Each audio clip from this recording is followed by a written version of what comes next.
తమిళనాడు ఎన్నికల ఫలితాలపైనే దేశవ్యాప్తంగా చర్చ జరుగుతోంది. ఎందుకంటే తొలిసారి నటుడు విజయ్ బరిలోకి దిగటం ఒకటైతే తమిళనాడులో హంగ్ ఏర్పడే ఛాన్స్ ఉందని పలు ఎగ్జిట్ పోల్స్ చెప్పటం ఒక రీజన్.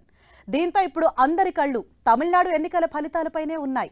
5 రాష్ట్రాల ఎన్నికల ఫలితాల వేళ తమిళనాడులో రిసార్ట్ రాజకీయాలు మొదలయ్యాయి. కొన్ని ఎగ్జిట్ పోల్స్ టీవీకే పార్టీకి అనుకూలంగా ఫలితాలు ఇవ్వడంతో అభ్యర్థులు చేజారిపోకుండా ఉండేలా TVK chief Vijay master plan వేశారు. ఫలితాలకు సరిగ్గా ఒక్కరోజు ముందు మహాబలిపురంలోని పూంచేరిలో ఓ ప్రైవేట్ రిసార్ట్ బుక్ చేశారు. ఇప్పటికే గెలిచిన అభ్యర్థులంతా నేరుగా తన దగ్గరకు రావాలని ఆదేశాలు జారీ చేశారు విజయ్.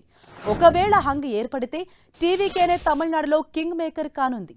దీంతో ముందు జాగ్రత్త చర్యల్లో భాగంగా విజయ్ పావులు కదుపుతున్నారు. ఇక మహాబలిపురంలోని పూంచేరిలో 100 మంది బస చేసేలా ఏర్పాట్లు చేస్తున్నట్లు తెలుస్తోంది.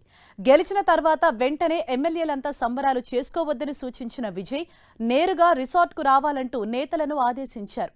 ఫలితాలకు ముందే తమిళనాడులో రిసార్ట్ రాజకీయాలు మొదలవటంతో మరింత ఆసక్తికరంగా మారింది.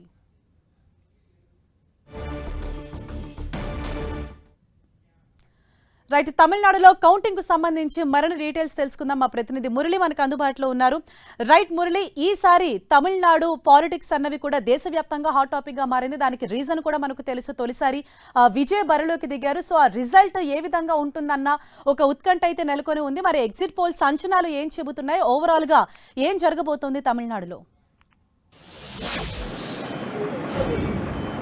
హరిష, మొత్తంగా మరికొన్ని గంటల్లోనే తమిళ తీర్పు వెల్లడి కాబోతోంది. సరిగ్గా రేపు ఉదయం 8 గంటలకు తమిళనాడు రాష్ట్ర ఎన్నికల కౌంటింగ్ ప్రారంభం కాబోతుంది.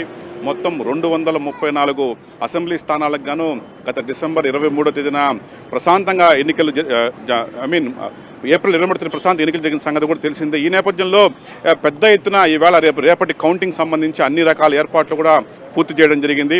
దాదాపుగా ప్రస్తుతం మనం మొత్తం తమిళనాడు రాష్ట్ర వ్యాప్తంగా 62 కౌంటింగ్ కేంద్రాలు ఏర్పాటు చేయడం జరిగింది. ఒక్క చెన్నై నగరంలోనే 3 కౌంటింగ్ కేంద్రాలు ఏర్పాటు చేశారు. ప్రస్తుతం మనం చెన్నై నగరంలోని క్వీన్స్ మేరీ కాలేజీలో ఉన్నాం.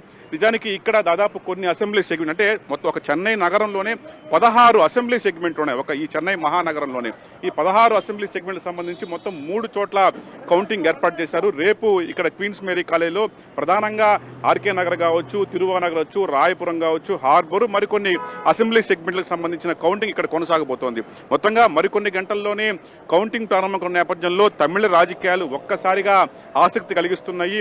మొత్తంగా ప్రత్యేకించి రిసార్ట్స్ రాజకీయం ఈ ఉదయం నుంచి కూడా తమిళనాడులో ప్రారంభమైంది. ఈ విషయంలో టీవీకే అధినేత విజయ్ కాస్త ముందడుగున్నారని చెప్పక తప్పదు. ఆయన ప్రత్యేకించి చెన్నై శివార్లోని మహాబలిపురంలోని పూంజేరి వద్ద గల ఒక ప్రైవేట్ రిసార్ట్ను ఇవాళ ఆయన బుక్ చేసుకున్నారు. రేపటి నుంచి బహుశా ఆ టీవీకే తరఫున గెలిచిన అభ్యర్థులంతా కూడా కేవలం గెలుపు పత్రాలు అందుకున్న వెంటనే నేరుగా ఈ పూంజేరిలోని ప్రైవేట్ రిసార్ట్స్కు రావాలని చెప్పి ఆ మేరకు కఠిన ఆదేశాలు టీవీకే పార్టీ నుంచి ఇప్పటికే ఆయా అభ్యర్థులకు వెళ్ళడం జరిగింది. ఎందుకంటే రాజకీయాలు ఎలా మళ్ళుతాయో తెలియదు, స్పష్టమైన మెజారిటీ వస్తుందో తెలియదు, కానీ ఆయనైతే చాలా స్పష్టంగా మెజారిటీ వస్తుందని భావిస్తున్న ఈ నేపథ్యంలో రిసార్ట్స్ రాజకీయాలు తెరచేయడం చాలా ఆసక్తి కలిగిస్తుంది. మొత్తంగా రేపు ఉదయం 8 గంటలకు తమిళనాడు రాష్ట్ర ఎన్నికల కౌంటింగ్ ప్రారంభం కాబోతోంది. హరీష, థాంక్యూ మురళి.